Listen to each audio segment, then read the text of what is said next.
मेरा नाम जसबीर है और मैं currently I am posted as chief judicial magistrate DLSA Karnal.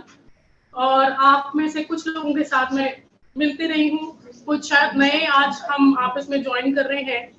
तो आज का जो एक टॉपिक मुझे दिया गया था to discuss was child friendly legal services with special emphasis on child labour act. तो इसको सबसे पहले शुरू करने से पहले लेट अस डिस्कस कि क्यों हम लोगों को बच्चों के लिए हमारे संविधान में या हमें कानूनी या लेजिस्लेशन को ये जरूरत महसूस हुई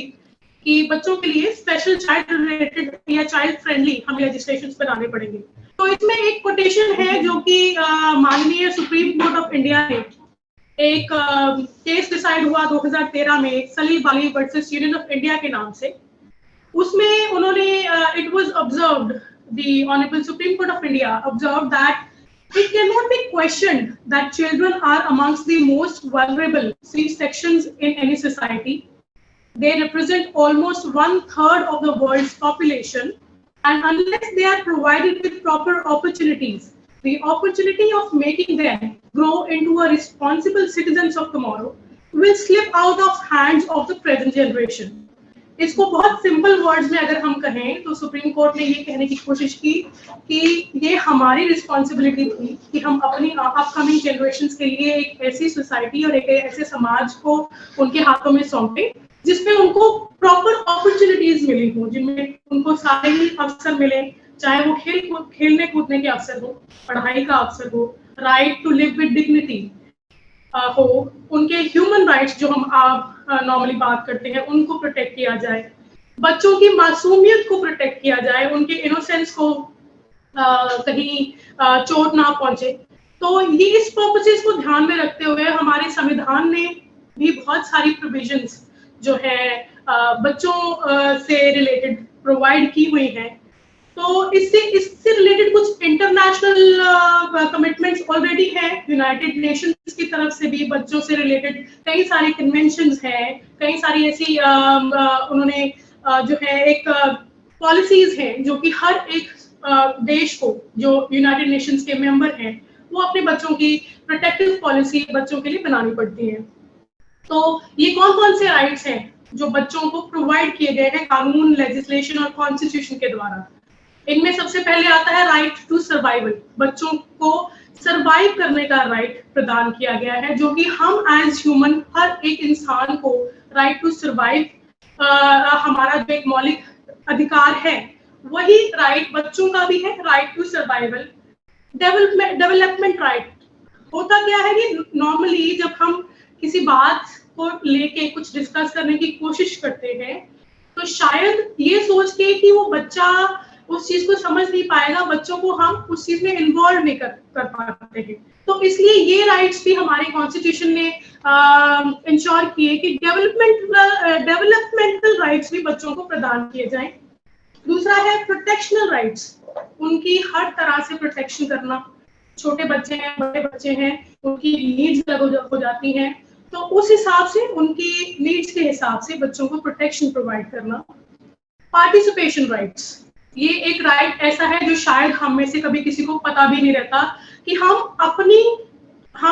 हमें बच्चों को कहीं पे भी पार्टिसिपेट करने का भी एक राइट प्रदान करना जरूरी होता है, सो दैट बच्चे अपना इनपुट, अगर एक चीज हम अपने पॉइंट ऑफ व्यू से देखते हैं और उसको सही समझते हैं तो बच्चे को भी उस चीज में, उस असेंबली को ज्वाइन करने का एक राइट है to participate and to put forward their opinions. उनको भी अपने ओपिनियंस को, अपने व्यू पॉइंट्स को सामने रखने का उतना ही अधिकार है। तो अगर हम अपने भारतीय संविधान के ऊपर एक सरसरी सी नजर डालें तो बहुत जल्दी से अगर हम बताएं तो जो राइट्स मेनली जो आर्टिकल्स हैं, संविधान की जो धाराएं हैं उनके अकॉर्डिंगली आर्टिकल 14 जो हम सबको पता है, जो राइट टू इक्वालिटी है, जो हमारे फंडामेंटल राइट में भी आता है। मोस्टली हमारे फंडामेंटल राइट्स ही चिल्ड्रन के राइट्स भी हैं। दूसरा आर्टिकल 15(3) में है जहाँ पे ये article shall prevent the state from making any special provision for, ये इसमें ये प्रोवाइड किया गया है कि अगर किसी भी स्टेट, किसी भी राज्य को ये लगता है कि उनके राज्य में ऐसी स्थिति है जहां बच्चों के लिए स्पेशल कानून बनाना चाहिए, तो वो प्रोवाइड किया गया है राइट उस राज्य को। उनके पास ये एक संवैधानिक अधिकार है अपने बच्चों की रक्षा के लिए अपने तौर पे कोई स्पेशल एक्ट्स को इनैक्ट करने का। ऐसे ही आर्टिकल 21 है, आर्टिकल 21A है जो कि कंपल्सरी एजुकेशन प्रोवाइड करने का राइट है बच्चों को, जो 6 साल से 14 साल तक के बच्चे हैं उनको फ्री और कंपल्सरी एजुकेशन का राइट प्रोवाइड किया गया है। आर्टिकल 23 है, आर्टिकल 24 है, जहाँ पे आर्टिकल 24 मेनली इस चीज से डील करता है कि no child below the age of 14 years shall be employed to work in any factory और माइन, जो कि हमारा मेन फोकस भी है। ये child labour, article 24 child labour को प्रोहिबिट करता है, तो चाइल्ड लेबर के बारे में मैं थोड़ा विस्तार में बताऊंगी आपको। ऐसे इस हिसाब से अब बहुत सारे राइट्स और बहुत सारी जो कॉन्स्टिट्यूशनल प्रोविजंस है वो बच्चों से रिलेटेड चीजों को डील करती हैं। उसमें सब एक पिछले कुछ सालों में ये देखा गया है कि डिस्ट्रिक्ट लीगल सर्विसेज अथॉरिटीज जो है, जिसपे मैं अभी कार्यरत हूँ, हर एक डिस्ट्रिक्ट में एक separate district legal services authority है। तो उसमें जो हमारी नेशनल लीगल सर्विसेज अथॉरिटी है, जिनको हम नालसा के नाम से जानते हैं, उन्होंने कुछ रेगुलेशंस बनाए। उन रेगुलेशंस के अकॉर्डिंगली ये हमारे लिए भी जरूरी था, हर एक डिस्ट्रिक्ट लीगल सर्विसेज अथॉरिटी के लिए जरूरी था कि बच्चों से रिलेटेड कुछ एक चीजें ऐसी बनाई जाएं, कुछ एक प्रोग्राम्स ऐसे किए जाएं कि बच्चों को अपनी आवाज आगे लाने का, अपने बारे में बताने का, अपने डेवलपमेंट के बारे में बताने का, उनके लिए सोचने का हक प्रदान किया जाए। तो उसमें जो हमारी जो रिस्पॉन्सिबिलिटी जो हमें सौंपी गई है उसमें ये था कि अगर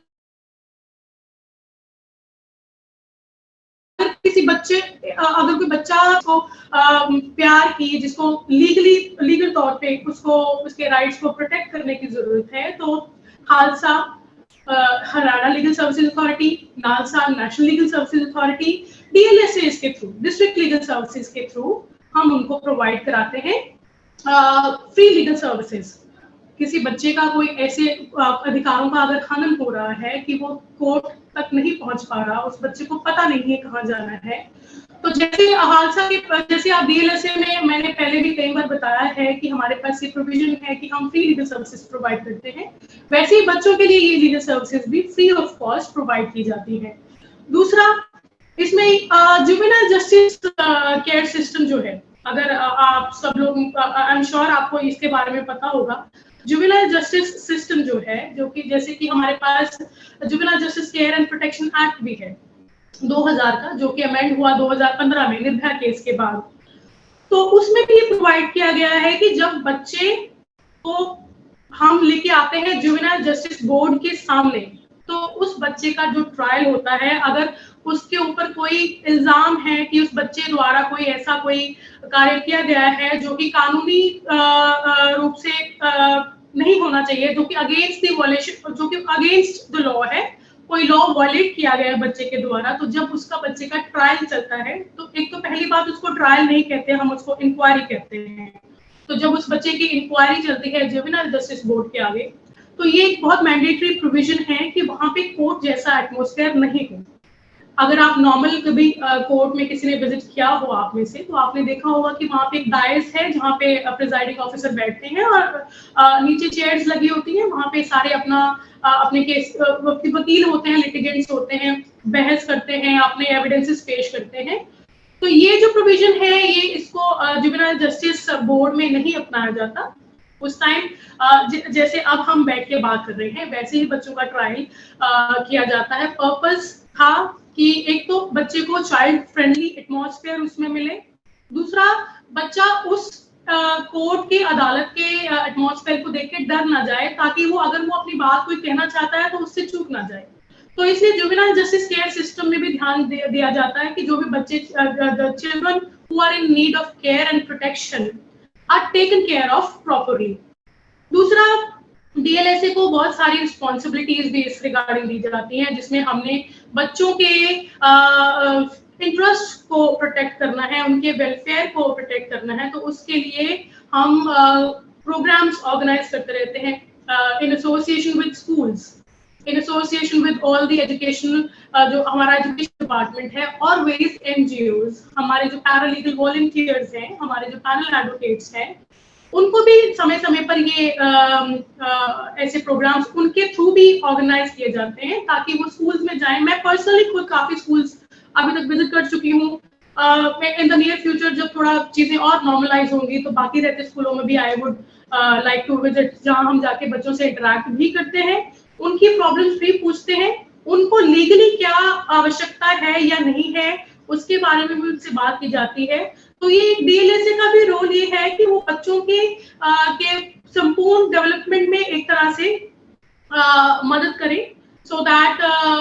ये जो हम आज प्रोविजंस की बात कर रहे हैं तो ये सिर्फ एक VC के थ्रू हम हमारे आपके बीच में ना रह जाए, इसको हम आगे भी प्रोवाइड करते रहें। और इसमें एक और जो इम्पोर्टेंट इंस्टीट्यूशन आता है वो है CWC, चाइल्ड वेलफेयर कमेटी, जो कि हर एक डिस्ट्रिक्ट में एक अलग चाइल्ड वेलफेयर कमेटी होती है। उसमें जब कभी भी कोई बच्चा ऐसा है जिसको नहीं पता, जिसके माँ बाप नहीं है, या जिसका कोई अब्यूज हो गया है, या जिसका सोसाइटी में कोई ऐसा उसको नहीं एक्सेप्टेंस नहीं मिल रही है, तो ऐसे सारे बच्चों को अपनी शरण में लेता है CWC, जिसको चाइल्ड वेलफेयर कमेटी के नाम से जानते हैं, और वो सारी ही प्रोविजंस को फॉलो करते हैं उस बच्चे के वेलफेयर और इंटरेस्ट को प्रोटेक्ट करने के लिए। फिर वो चाहे बच्चे की मानसिक स्थिति हो, बच्चे की आर्थिक स्थिति हो, बच्चे को की एजुकेशनल स्थिति हो कि बच्चों को एजुकेशन भी कराना है,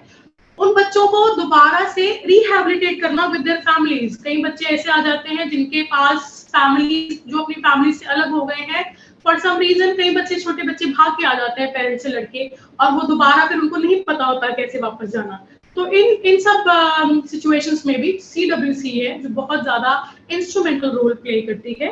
तो with this I must now proceed towards the main topic, that is the child labour prohibition and regulation act. तो child labour prohibition and regulation act जो है ये 1986 में पास हुआ और इन फोर्स आया 23 दिसंबर 1986 को। तो इस एक्ट के द्वारा जैसे हम देखते हैं, और हम ये तो नहीं कह सकते कि इस एक्ट के बाद आज बिल्कुल ही चाइल्ड लेबर इंडिया में खत्म हो गया है, क्योंकि आप और मैं समय समय पर कहीं ना कहीं ये चीजें देखते ही रहते हैं कि आज भी हमारे सामने हमें चाइल्ड लेबर किसी न किसी रूप में करता हुआ दिखता ही है। तो इस जो एक्ट का एक पर्पस था कि बच्चों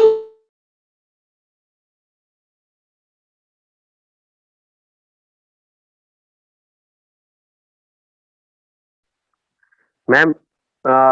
अनम्यूट कीजिए। हाँ जी, is it audible now? Yes ma'am. जी, तो हम बात कर रहे हैं जी चाइल्ड लेबर के बारे में। तो ये चाइल्ड लेबर को जब हम की बात करते हैं तो सबसे पहले उसमें बात आती है चाइल्ड की। तो what does it mean? Child का मतलब क्या है child labour prohibition regulation act में? तो हर वो बच्चा जिसने अपना 14 साल की उम्र कंप्लीट नहीं की है, उस बच्चे को चाइल्ड के तौर पे ट्रीट किया जाता है। वो बच्चा चाइल्ड लेबर एक्ट के प्रीव्यू में आता है, जो बच्चा 14 साल कंप्लीट नहीं किया है। जो बच्चे, तो इस चीज से रिलेटेड जब इस चीज को, जब इस एक्ट को इनैक्ट करने की जरूरत पड़ी, तब ये चीजें देखी गई कि बहुत सारी सिचुएशंस हैं इंडिया में कि क्योंकि एक तो हम बहुत ज्यादा डेवलप्ड सोसाइटी अभी है नहीं कि जहाँ बच्चों को या फैमिलीज को पूरी की पूरी सुविधाएं मिलती है, या फाइनेंशियल तौर पे हम इतने सक्षम नहीं हो पाए हैं एज अ सोसाइटी, क्योंकि बहुत बड़े लार्ज नंबर में ऐसी फैमिलीज हैं जहाँ पे उनके पास ऑप्शन ही नहीं है, उनको किसी न किसी रूप में अपने बच्चों को काम करने के लिए भेजना पड़ता है। तो इसलिए इस एक्ट के द्वारा वो एक्टिविटीज को रेगुलेट किया गया। कुछ 83 ऐसी एक्टिविटीज हैं जिसमें बच्चों के काम करने की, 14 साल से नीचे के बच्चों के काम करने को प्रोहिबिट किया गया। तो वो एक्टिविटीज जो है वो मेनली तो हम सबको ही पता है, तो इसमें से कुछ एक मैं आपको बता देती हूँ। जैसे कि handling of toxic and inflammable substances है, एक्सप्लोजिव्स है, जहाँ पे जो विस्फोटक पदार्थ बनते हैं, जहाँ पे ऐसा काम किया जाता है जहाँ पे रिस्क टू लाइफ ज्यादा है, आग लगने का खतरा रहता है। कुछ जैसे एम्यूनिशन इंडस्ट्री है जहाँ पे बारूद से काम किया जाता है, वहाँ बच्चों, फायर क्रैकर इंडस्ट्रीज है, वहाँ बच्चों को, छोटे बच्चों को नहीं एम्प्लॉय कर सकते। जहाँ पे सर्कस में बच्चों को एम्प्लॉय नहीं कर सकते। ऑटोमोबाइल वर्कशॉप्स में जहाँ पे ये हो सकता है कि ऑटोमोबाइल के साथ काम करते करते बच्चों के साथ कोई हादसा होने की गुंजाइश रहती है। तो उसके अलावा bidi making, carpet making, cement manufacture, tanning जहाँ चमड़ा, जहाँ मरे हुए जानवरों का चमड़ा वगैरह उतारा जाता है, that is called the tanning industry. और सोप मैन्युफैक्चरिंग इंडस्ट्री है। हजार्डस इंडस्ट्रीज है, हजार्डस इंडस्ट्रीज वो सारी आ जाती हैं जिसमें कहीं ना कोई ऐसा काम हो रहा है जहाँ पे risk of any kind of untoward incident, जहाँ पे कोई भी किसी भी तरह का हादसा होने का गुंजाइश हमेशा नॉर्मल से ज्यादा रहती है। तो वो सारी हजार्डस इंडस्ट्रीज में बच्चों को जो कि 14 साल जिन्होंने अपनी उम्र कंप्लीट नहीं की है, उनके लिए इस चीज का प्रोहिबिशन है।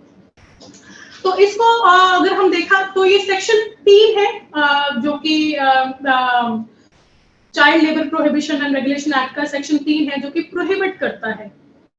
कि कोई भी एम्प्लॉयर जो है, ऑक्यूपायर जो है किसी इंडस्ट्री का, वो इन बच्चों को, 14 साल से कम उम्र के बच्चों को अपनी इंडस्ट्री में एम्प्लॉयमेंट ना दे। तो इसके रिगार्डिंग एक रूल्स और रेगुलेशंस बनाए सरकार ने कि इनके अलावा अगर कोई ऐसी जगह बच गई है जहां पे बच्चों को काम पे जाना ही पड़ता है, तो उसको भी कुछ रेगुलेट किया गया। ये हजार्डस इंडस्ट्रीज या जो प्रोहिबिटेड इंडस्ट्रीज हैं, इनको छोड़ के वो एक ऐसे काम रह गए हैं जहां पे शायद रिस्क और टू लाइफ इतना इन्वॉल्व नहीं है, तो उसको रेगुलेट करने के लिए इसी एक्ट के सेक्शन 7 में इसको डिफाइन किया गया है, जिसमें ये प्रोवाइड किया गया है कि कोई भी बच्चा अगर काम करने आ रहा है तो उसके जो वर्किंग आवर्स हैं वो 6 घंटे से ज्यादा नहीं होने चाहिए। और ये 6 घंटे भी ऐसे नहीं है कि बच्चे को सुबह काम कराना शुरू किया और 6 घंटे एट अ स्ट्रेच काम करवाते रहे। इसमें ये किया गया है कि अगर एक बच्चे ने 3 घंटे काम कर लिया है तो उसको 1 घंटे का ब्रेक देना अनिवार्य है, उसको 1 घंटे का इंटरवल देना जरूरी है। और ये इंटरवल, उसके 1 घंटे का इंटरवल उस बच्चे के 6 घंटे के काम में इंक्लूड होगा। अगर उस बच्चे को सुबह 8 बजे बुला लिया है और 8 बजे से 9 बजे तक उससे कोई काम नहीं करवाया, तो वो तो उसका 1 घंटा का वेटिंग पीरियड भी है, वो भी उस 6 घंटे के वर्किंग आवर्स में ही इंक्लूड होता है। तो इस चीज को इसलिए क्लियर किया गया क्योंकि बहुत सारे employers at the time of employing children वो करते क्या है कि बच्चों को सुबह जल्दी बुला लिया और ये दिखाते हैं कि हमने तो 8 बजे बुलाया था लेकिन काम हमने इनसे 8-10 बजे शुरू करवाया। तो उस चीज को प्रोहिबिट करने के लिए ये चीज को इंश्योर करना जरूरी है कि जब बच्चा जिस टाइम वर्क के लिए आ गया है उसका वर्किंग आवर उसी टाइम स्टार्ट हो जाता है। ये जरूरी नहीं है कि उसको बीच में 20 मिनट का आपने ब्रेक दिया जी, हमने उसको 1 घंटा बाद में शुरू कराया, उसके वो 8 बजे से ही उसके 6 घंटे शुरू हो जाते हैं। दूसरा, उसमें ये एक मैंडेटरी प्रोविजन है कि बच्चे को एक पूरा दिन छुट्टी का देना भी अनिवार्य है। साथ ही साथ वो ऐसे एटमॉस्फेयर में काम करे जहां प्रॉपर वेंटिलेशन हो, जहां सैनिटाइजेशन हो की सुविधा हो, बच्चों के लिए प्रॉपर वॉशरूम्स अवेलेबल हो, बच्चों को प्रॉपर उनको सांस लेने में दिक्कत ना हो रही हो। वो ऐसा ना हो कि एक कमरे में 10, 15, 16 बच्चों को कर दिया है इकट्ठे कोई काम करने के लिए एंड वो आराम से बैठ भी नहीं पा रहे हैं। तो प्रोविजंस तो ये है कि वो ऐसा एटमॉस्फेयर होगा जहां बच्चे आराम से अपना काम भी पूरा कर पाए और उनकी सेहत पे भी कोई ऐसा खराब असर नहीं पड़े। तो ये जो मैंने अभी बात की, जो हम बच्चों को क्या फैसिलिटीज प्रोवाइड करनी है, ये भी एक्ट के अंदर ही प्रोवाइड किया गया है, जो कि सेक्शन 13 है, जो कि हेल्थ और सेफ्टी ऑफ चिल्ड्रन को डील करता है। उसमें ये बहुत क्लियरली प्रोवाइड किया गया है कि जब बच्चों को किसी काम में एम्प्लॉय किया है तो उस तरह की cleanliness, hygienity, disposal of waste, ventilation, dust and fume से रिलेटेड चीजों को ध्यान में रखना, artificial humidification, lightning, drinking water, spittoons, urinals. तो ये सारी जो हम सुविधाएं अपने लिए, जब हम ऑफिस में बैठे हैं, जो हमें अपने लिए चाहिए, वो सब सुविधाएं उन बच्चों के लिए भी जरूरी है। तो अब जब हम बात करते हैं ये एक्ट की, एक्ट में ये प्रोविजंस प्रोवाइड की गई हैं, तो इसके अगर कोई इसके अगेंस्ट जाता है तो क्या कानून की तरफ से क्या इसको लेके पेनल्टीज हैं। तो इसको डिफाइन किया गया है child labour prohibition and regulation act के सेक्शन 14 में, जिसमें ये प्रोवाइड किया गया है कि अगर कोई भी एम्प्लॉयर सेक्शन 3 की प्रोविजंस को वायलेट करता हुआ पाया जाता है तो उसको कम से कम 3 महीने की सजा, जो कि 1 साल तक एक्सटेंड हो सकती है। 3 महीने कम से कम है तो उसकी सजा 1 तो 3 महीने की तो पक्की हो गई, जो कि 1 साल तक उसको बढ़ाया जा सकता है। और कम से कम जो उसको फाइनेंशियल पेनल्टी है, जो कि उसको फाइन देना है, वो 10,000 है, जिसको 20,000 तक बढ़ाया जा सकता है। तो इसलिए इस प्रोविजन का मेन सबसे जो पॉइंट आता है वो ये है कि कम से कम सजा इसमें 3 महीने की है और 10,000 फाइन तो है ही है। लेकिन जब ये कोई केस किसी कोर्ट के सामने आता है तो उस सजा को बढ़ा के 1 साल भी किया जा सकता है और फाइन को बढ़ा के 20,000 भी किया जा सकता है। और अगर कोई एम्प्लॉयर ऐसा है कि उसने पहले भी किसी प्रोविजन को वायलेट किया था, child prohibition act, child labour act को, और वो उसने दोबारा उसको अगेंस्ट उस प्रोविजन के अगेंस्ट गया है, उसने दोबारा वही गलती की है, उसने दोबारा वही ऑफेंस कमिट किया है, तो ऐसी सिचुएशन में जो सजा का प्रावधान है वो 3 महीने से 6 महीने का हो गया है। अगर कोई एम्प्लॉयर दूसरी, तीसरी, चौथी बार आ रहा है तो उसकी कम से कम सजा हो जाती है 6 मंथ्स, जो कि 2 साल तक एक्सटेंड हो सकती है। तो ये प्रोविजंस जो है ये प्रोवाइड की गई हैं for the protection of children, for the protection of childhood. I think with the given time I could only afford to get this much of information. I hope that was beneficial to all of you. If there's anything I can talk about. Yes, ma'am. मेरी आवाज सुन पा रहे ma'am? Yes, Vikram ji. Ma'am एक निवेदन रहेगा, जैसे अभी हम लोगों ने बात की आज पोस्को एक्ट की और चाइल्ड लेबर की, कि पूरा प्रोग्राम हमारा पूरे डिस्ट्रिक्ट में हर स्कूल में होना है जी। तो हमें आपसे एक ऐसे एडवोकेट पैनल की लिस्ट चाहिए जो एडवोकेट हमें तमाम डिस्ट्रिक्ट में प्रोग्राम्स करने के लिए हमारी हेल्प कर सकें। इस समय आपसे 80 टीचर जुड़े हुए हैं और एक टीचर के पास 5 स्कूल हैं, और उन सब स्कूलों में अगर 100 टीचर भी हों तो मतलब संख्या कहीं हजारों में जाएगी। तो इसका उद्देश्य ये है कि ये जो सेफ्टी कॉन्सेप्ट है, ये जो सुरक्षा की अवधारणा है, हर बच्चे की जिंदगी जो महत्वपूर्ण करने की प्रक्रिया है, ये हर गांव की मिट्टी तक पहुंचनी है। उसके लिए मैम आपसे एक लिस्ट अगर मिल जाए तो ये निवेदन रहेगा। उसके बाद जी जरूर। हाँ जी, देखिए बिल्कुल भी कोई प्रॉब्लम है नहीं इसमें। हम आपको जो हमारे मेनली वो एडवोकेट्स और काउंसलर्स जो पॉक्सो से रिलेटेड, आई एम सॉरी शायद मैं पॉक्सो का थोड़ा इसमें मेंशन करना भी भूल गई, जो कि आपके नॉलेज में ऑलरेडी है। तो हमारे जितने भी पैनल एडवोकेट्स जो स्पेशलाइज्ड हैं पॉक्सो रिलेटेड केसेस में, और जो हमारे काउंसलर्स हैं जो सिर्फ पॉक्सो रिलेटेड केसेस ही करते हैं, उनकी एक लिस्ट मैं अपने स्टाफ के थ्रू आपको प्रोवाइड करवाती हूँ। तो और इन दिस ये जो आप पूरा करवाना चाहते हैं programme, so if there is any need I can also personally come down to tell children about these. मैं खुद भी उनको इसके बारे में बता सकती हूँ। हम एक प्रोग्राम ऐसे प्लान आउट कर लेते हैं so that जब भी स्कूल्स दोबारा खुलते हैं तो हम एक 2 स्कूल्स को मैं पर्सनली पिक कर लेती हूँ, जहाँ पे मैं चले जाऊंगी, कुछ उसमें मैं अपने पैनल एडवोकेट्स को डिप्यूट कर देती हूँ। मैम बहुत विशेष धन्यवाद। हम कोई सवाल ले लेते हैं, किसी पार्टिसिपेंट को सवाल अगर है तो हार्डली 2 मिनट में हम खत्म करेंगे। एक सवाल कोई पार्टिसिपेंट बोल जाओ। मैडम नमस्कार। नमस्कार जी। जैसे आपसे पहले सेशन में पॉक्सो एक्ट के तहत हुआ, तो जैसे अभी आपने बताया हम उसको इसमें करना मतलब ऐड करना भूल गए। चलो पॉक्सो के बारे तो एएसपी मैडम ने बहुत अच्छे तरीके से बताया, और जो आपने चाइल्ड इसके बारे में बताया, तो बेसिकली जो हमारे स्कूल की संस्थाओं से जुड़ा हुआ है, जो हमें बच्चों को या टीचर्स को हमने जो गाइडलाइन देनी है वो मेरे जहां तक मैं समझ पाया हूँ हमें चाइल्ड लेबर से संबंधित जो पॉक्सो एक्ट में भी ये बताया गया है मतलब बच्चे का शारीरिक मानसिक बौद्धिक इस तरह का विकास है जहां पर वो बाउंडेड होता है या मेरे द्वारा या किसी और ऐसे तत्व द्वारा जहां उसे रोका जाता है तीनों विकास जो सर्वांगीण विकास है तो उस स्थिति में मतलब हमें उसके ऊपर टॉपिक उनको क्लियर करना भाई ये तीनों संवैधानिक अधिकार है शारीरिक मानसिक और भौतिक विकास होना अगर आप या मैं कोई भी तत्व इसको रोकता है उसको बाधा डालता है या फिजिकली वर्क इस तरीके का कराता है जो उसके क्राइटेरिया से बाहर है जैसे 14 साल से नीचे वाले तो वहां बाउंडेशन हमें लगाने हैं उनके बारे में जानकारी दे क्या मतलब इसी जो आपका टॉपिक है संबंधित इसी पे या इससे अलग एक्ट तो मैडम सॉरी मतलब बहुत ज्यादा एक्ट हो पाएंगे क्योंकि आप स्पेशलाइजेशन इस बारे में हम मतलब उतना अच्छे तरीके से शायद ना बता पाए लेकिन फिर भी मतलब जो ब्रीफिंग कर सकते हैं जो आपने बताया तो एक्ट तो बिल्कुल प्रॉपर तरीके से हम नहीं बता पाएंगे या इससे एक्स्ट्रा भी हमें कुछ बताना है तो कृपया उस बारे में बताइए thank you madam thank you so much. Ma'am एक मिनट सर का मैडम निवेदन ये था कि जो भी आप एडवोकेट अपॉइंट करें वो पोस्को एक्ट और चाइल्ड लेबर दोनों कवर कर दे हम लोग नहीं कर पाएंगे बिल्कुल बिल्कुल